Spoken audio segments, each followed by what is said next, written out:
আমাদের এলাকায় প্রায় প্রতিদিনই ফেরিওয়ালারা রঙিন কার্টুনে করে এরকম মুরগির বাচ্চা বিক্রি করতে আসে। অনেকেরই প্রশ্ন থাকে এই মুরগিগুলো বড় হলে কেমন হবে এবং এই মুরগিগুলো পালন করলে কি আপনারা লাভবান হতে পারবেন, এটি কি বাণিজ্যিকভাবে পালন করা যায় এবং এদের রোগ প্রতিরোধ ক্ষমতা কেমন, এই বিষয়গুলো নিয়ে অনেকে জানতে চান আমাদের কাছে। তো এই বিষয়টি আপনাদেরকে আজকের ভিডিওতে ক্লিয়ার করে দেব। ভিডিওতে যে মুরগিগুলো দেখতে পাচ্ছেন এটি হলো কক মুরগি। প্রায় ফেরিওয়ালারাই এই মুরগিগুলো বিক্রি করতে আসে। এতে পূর্বে এই কক মুরগিগুলো আমরা পালন করেছি, এর বিষয়ে আমাদের ভালো অভিজ্ঞতা রয়েছে। তো সে অভিজ্ঞতার আলোকে আপনাদেরকে বিষয়গুলো একবারে ক্লিয়ার করে দেব। এই মুরগিগুলো পালন করলে কেমন লাভবান হতে পারবেন আপনারা।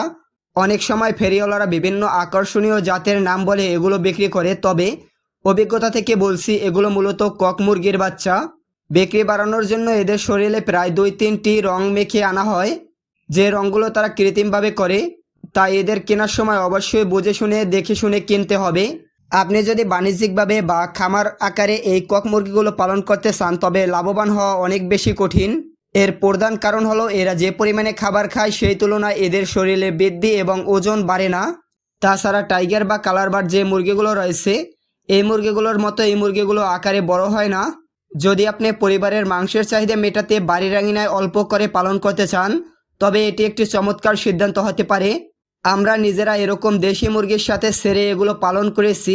এদের মাংসের স্বাদ একবারে খাঁটি দেশি মুরগির মতো সুস্বাদু হয়। অল্প যত্নে এবং ঘরের সাধারণ খাবারেও এদের অনায়াসে বড় করতে পারবেন।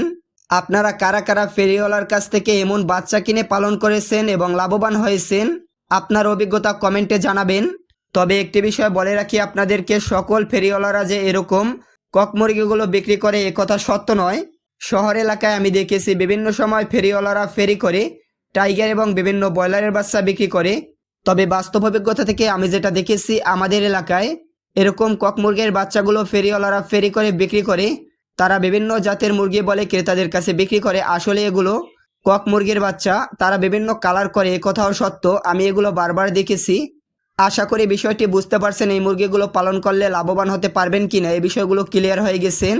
কৃষি এবং পশু পাখি পালনের জন্য এবং বাস্তব অভিজ্ঞতা পেতে আমাদের চ্যানেলটি সাবস্ক্রাইব করে দিবেন। ধন্যবাদ সকলকে।